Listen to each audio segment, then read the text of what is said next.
अस्सलाम वालेकुम। आप उसामा गाजी यूट्यूब चैनल देख रहे हैं। अमेरिका के इलेक्शन तारीख के सबसे कंट्रोवर्शियल इलेक्शन कहलाए जा रहे हैं और उसकी वजह यह है कि वहाँ पर हंगामे, फसादात, लड़ाई झगड़ा, तकसीम इतनी कभी भी नहीं देखी गई।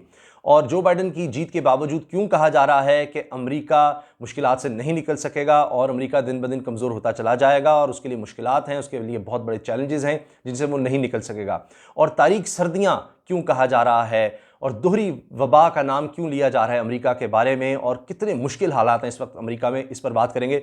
जो बाइडन के बारे में ये क्यों माहिरीन कह रहे हैं कि पाकिस्तान के लिए जो बाइडन की जीत ज़्यादा बेहतर है, ये भी एक अहम सवाल है। और हम ये बात भी करेंगे कि मीम्स इतनी मकबूल क्यों हुई और ख़ास तौर पर पाकिस्तान के हवाले से मियां नवाज़ शरीफ, इमरान खान और ट्रंप, इनको किस तरह से जोड़ा गया है। तो चंद दिलचस्प मीम्स जो इस तरह से बनाई गई सोशल मीडिया पर, वो मैं आपसे शेयर करूंगा, क्योंकि पाकिस्तानियों का जो मज़ाह का एक अंदाज़ है वो अपनी मिसाल आप है, टैलेंटेड कौम है, तो उस पर भी बात करेंगे। तो पहली चीज़ ये है कि इतनी ज़्यादा तादाद में, इतनी मिक़दार में असलहा ख़रीदा गया इन इलेक्शंस में कि पूरे अमेरिका में खौफ है कि क्या होगा, क्योंकि स्याह फाम और सफ़ेद फाम ये एक डिवीज़न सी नज़र आ रही है। पूरी सोसाइटी में अजीब व गरीब सूरत हाल नज़र आ रही है जो अमेरिका की तारीख़ में कभी नज़र नहीं आई। इतना एग्रेशन, इतनी डिवाइड कभी नज़र नहीं आई। और हुआ ये कि एक तरफ हाल ही में कई कई हफ्तों और महीनों तक स्याह फाम एहतजाज करते रहे मुख्तलिफ वजूहात की बिना पर। कभी किसी को कत्ल कर दिया गया किसी पुलिस वाले ने, या किसी सफ़ेद फाम एक्सट्रीमिस्ट की तरफ से ये किया गया, इंतहा पसंद की तरफ से। तो फिर जलसे जुलूस हुए, हंगामा आराई हुई, तो उससे डिवाइड और बढ़ती चली गई। अभी भी ये कहा जा रहा है कि जो सफ़ेद फाम इंतहा पसंद हैं उन्होंने बड़े पैमाने पर असलहा ख़रीदा है, हत्ता के बड़े बड़े स्टोर्स को, वॉलमार्ट जैसे, उनको बंद करना पड़ गया अपना आउटलेट असलहे के हवाले से कि इतनी तादाद में लोग असलहा ख़रीद रहे हैं, क्या होगा, कहीं बहुत ज़्यादा फसाद ही ना हो जाए। लोगों को दुकानें बंद करनी पड़ गई। एक तो ये डिवाइड इतनी ज़्यादा हो गई है अमेरिका में कि लग नहीं रहा कि नया सदर आकर भी इसको जल्दी ख़त्म कर पाएगा और ये मुश्किल तरीन दौर नज़र आ रहा है अमेरिका का। फिर ट्रंप ने वैसे भी अदालतों में जाने का ऐलान कर दिया है, उन्होंने वोटिंग रुकवाने की कोशिश की, उन्होंने रिगिंग के इल्ज़ामात लगा दिए हैं। अब ये अदालती प्रोसेस भी काफ़ी अरसा चलता रहेगा, वो सुप्रीम कोर्ट जाएंगे। तो इसके साथ एक इंस्टेबिलिटी रहेगी अमेरिका में, और पॉलिटिकल इंस्टेबिलिटी जब होगी, अदम इस्तेहकाम होगा, तो उसके मईशत पर, रोज़मर्रा ज़िंदगी पर भी असरात पड़ेंगे। फिर रिपब्लिकन पार्टी को वो बहुत ज़्यादा मुतहरिक करने की कोशिश करेंगे और किसी भी तरह से वो आम एक रिवायती सियासतदान की तरह मामलात को चलने नहीं देंगे किसी भी सूरत जो बाइडन के लिए। अब एक तो ये मुश्किल है, ये झड़पों का ख़तरा, ये हंगामा आ रहा है, ये सब कुछ, अभी भी झंडे जलाए गए हैं अमेरिका के, खुद अमेरिका के अंदर। तो एक तो ये बहुत बड़ा चैलेंज है जिससे बहुत मुश्किल से निकलेंगे जो बाइडन, जल्दी निकलना तो नामुमकिन नज़र आता है। और जिस तरह की पॉलिसीज़ ट्रंप ने लिखी कि बाहर से लोगों को नहीं आने दूंगा, वॉल की बात, ये उससे भी बड़े मसाइल पैदा हो चुके हैं, तो जो बाइडन जल्दी उससे नहीं निकल सकेंगे। दूसरी चीज़ जो सबसे ज़्यादा ख़तरनाक कही जा रही है वो है वबा की सूरत हाल जो बिगड़ती जा रही है। और ये बात जो माहिरीन कह रहे हैं कि दोहरी वबा का नाम दे रहे हैं, और साथ ही तारीख सर्दियाँ कहा जा रहा है इनको। तारीख सर्दियाँ इसलिए अमेरिका की तारीख में इस मौसम को कहा जा रहा है कि इससे पहले इस तरह का चैलेंज कभी नहीं था। एक तो वबा है और दूसरा सीज़न चल रहा है अमेरिका में जिसमें हमेशा बड़ी मुश्किलात पैदा होती हैं। ज़ुकाम का सीज़न है अमेरिका में। मैं आपको सिर्फ गुज़श्ता एक साल के जो अदाद शुमार मैंने इकट्ठे किए हैं, मैं आपको वो बता रहा हूँ कि मौसमी ज़ुकाम की वजह से गुज़श्ता एक साल में 3,55,00,000 लोग मुतासर हुए अमेरिका के अंदर।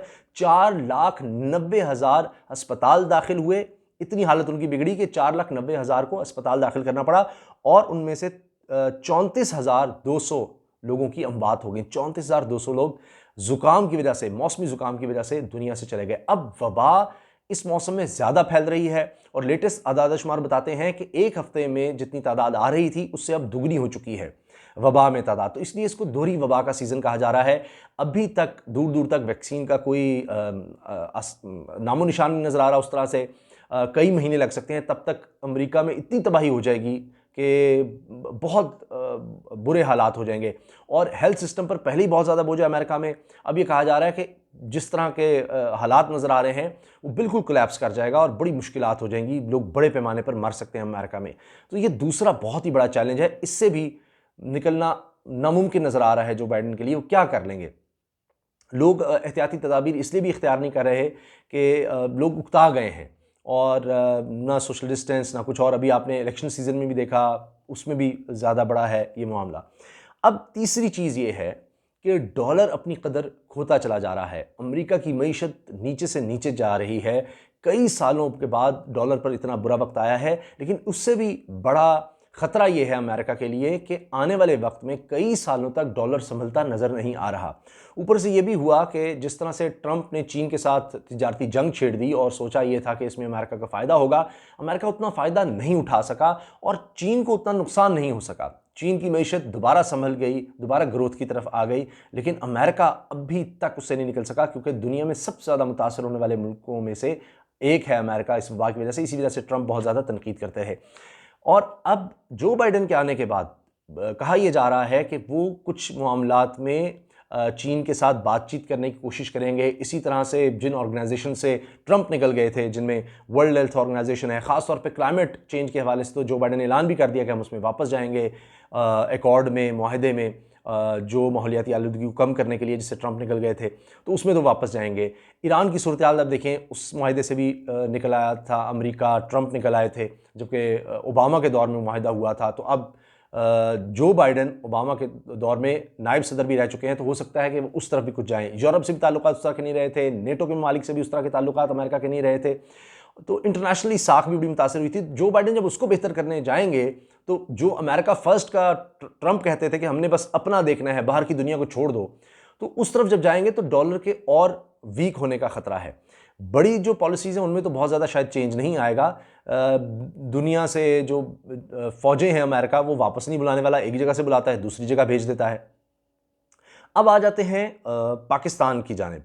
पाकिस्तान के हवाले से कहा जा रहा है कि जो बाइडेन पाकिस्तान के हवाले से इसलिए बेहतर हैं कि आपको कैरी लुगर बिल याद होगा, ये पाकिस्तान की इमदाद के लिए लाया गया था और अमेरिका की तरफ से अरबों डॉलर पाकिस्तान की मदद की गई थी कैरी लुगर बिल के तहत। इसको पहले कैरी लुगर की जगह बाइडेन लुगर बिल भी कहते थे क्योंकि ये उसके बानियों में से हैं उस बिल के। और इनको जो बाइडेन को निशान पाकिस्तान भी दिया गया था पीपल्स पार्टी के दौर में। तो इससे आप अंदाज़ा लगाएं कि इस वजह से कहा जा रहा है कि जो बाइडेन ट्रंप की निस्बत पाकिस्तान के लिए बेहतर होंगे। फिर जो बाइडेन शदीद तनकीद कर चुके हैं मकबूजा कश्मीर में 5 अगस्त 2019 को जो इक़दाम उठाए गए, आर्टिकल 370 का खात्मा किया गया, उस पर, इंसानी हुकूक़ की खिलाफ वर्जी पर जो बाइडेन ने शदीद तनकीद की है भारत पर, और कैदियों की रिहाई का भी मुतालबा वो कर चुके हैं। तो इसके साथ साथ आप देखें कि ट्रंप को तो पूजा जाता रहा है, उनकी मूर्तियां बनाई गई भारत में। तो ये भी एक बात कही जा रही है कि बाइडेन तो खुलकर तनकीद करते हैं भारत पर, इंसानी हुकूक़ की खिलाफ वर्जियों पर, फिर उनकी जो नायब सदर हैं उनके साथ कमाला हैरिस, वो भी आरएसएस के एजेंडे के शदीद खिलाफ हैं और खुलकर आरएसएस पर तनकीद करती हैं। तो इसलिए भारत के लिए ये लोग बड़े मुश्किल साबित हो सकते हैं। अगरचे अमेरिका की इस्टेब्लिशमेंट, CIA, पेंटागन, वो अपनी जगह फैसले कर रहे हैं, बड़े फैसले उन्होंने लेने हैं, उससे ज़्यादा हिला नहीं जा सकता। मगर अफ़गानिस्तान का मामला हो तो पाकिस्तान की ज़रूरत अमेरिका को है। चीन के साथ आप देख लीजिए, अगर अमेरिका ये समझता है कि पाकिस्तान को दूर करके वो चीन से बेहतर तरीके से निपट सकता है, तो वो उसकी सोच गलत साबित हो चुकी है। CPEC की तनकीद करके उनको कोई फ़ायदा नहीं हुआ। तो अमेरिका ये समझता है कि ईरान, रूस, तुर्की इधर पास है, फिर चीन, तो इनमें अगर पाकिस्तान को भी अपने खिलाफ कर लेगा तो उसको बहुत ज़्यादा नुकसान होगा। तो लिहाजा अमेरिका की कोशिश होगी कि पाकिस्तान के साथ ताल्लुकात ठीक रखे, बेहतर रखे। और पाकिस्तान ने पहले ही ये कह दिया है, पाकिस्तान की तरफ से कहा जा चुका है कि जो भी सदर बने, हमने तो अपना नेशनल इंटरेस्ट देखना है और सबके साथ चलने को तैयार होंगे। यही पाकिस्तान की बेहतरीन पॉलिसी है और इसी पॉलिसी पर चलकर पाकिस्तान बेहतर खारजा पॉलिसी के तहत अपनी साख बेहतर करता चला जा रहा है। एंड पर आ जाते हैं मीम्स पर। तो अब ये चंद मैंने निकाल कर रखी हैं, ये बड़ी दिलचस्प हैं। एक तो ये कि वोट को इज़्ज़त दो। अब ये ट्रंप कह रहे हैं जनाब ने ट्विटर हैंडल से, वोट को इज़्ज़त दो। और फिर नीचे उनकी बेटी के हवाले से मीम बनी हुई है कि वो कह रही हैं कि हमारी लड़ाई तुमसे नहीं जो बाइडन, हमारी लड़ाई तुम्हारे लाने वालों से है, तुम तो सिर्फ एक कठपुतली हो। ट्रंप की बेटी का मुतवक्के बयान, ये कहा जा रहा है। तो ये देखिए, ये बड़ी दिलचस्प चीज़ें, इस तरह की मीम्स चल रही हैं कि ट्रंप भी कह रहे हैं वोट को इज़्ज़त दो। साथ ही ये दिखाया जा रहा है कहीं कि जी ट्रंप फ़ोन पर बात कर रहे हैं इमरान खान के साथ कि जी हेलो इमरान, आज जानी कुछ कर यार, मैं बड़ी मुसीबत में हूँ। और आगे से इमरान खान कह रहे हैं ट्रंप जानी आपने सबसे पहले घबराना नहीं है। तो इस तरह की बातें चल रही हैं।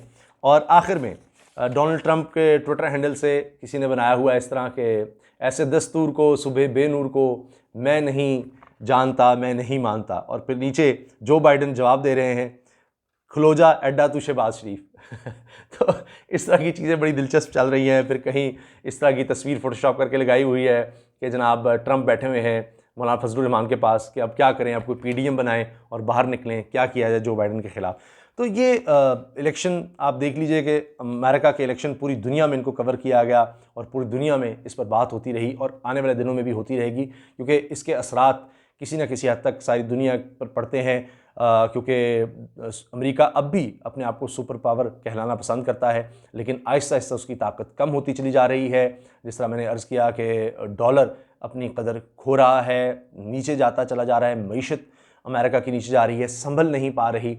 और ज़्यादा ख़तरनाक बात यह है कि जितनी भी मैंने आपको मसाइल बताए अमेरिका के बड़े बड़े चैलेंजेस, वो ये नहीं है कि कोई हल होने वाले हैं, हल होते नज़र आ रहे हैं। तो रूज को ज़वाल है, तो अमेरिका का ज़वाल आहिस्ता आहिस्ता नज़र आ रहा है। चीन आहिस्ता आहिस्ता उभर रहा है, रूस उसके साथ मिल चुका है, वो एक अलग से अपना एक ब्लॉक बना रहे हैं। तो ये मुश्किलात अमेरिका की, ये चैलेंजेस ऐसे नहीं है कि अमेरिका इनसे कुछ बेहतर हो सकता है, कुछ टाइम गेन कर सकता है, लेकिन अमेरिका के लिए आने वाले दिन अच्छे नज़र नहीं आ रहे। इजाज़त दीजिए, अल्लाह हाफ़िज़। पाकिस्तान जिंदाबाद।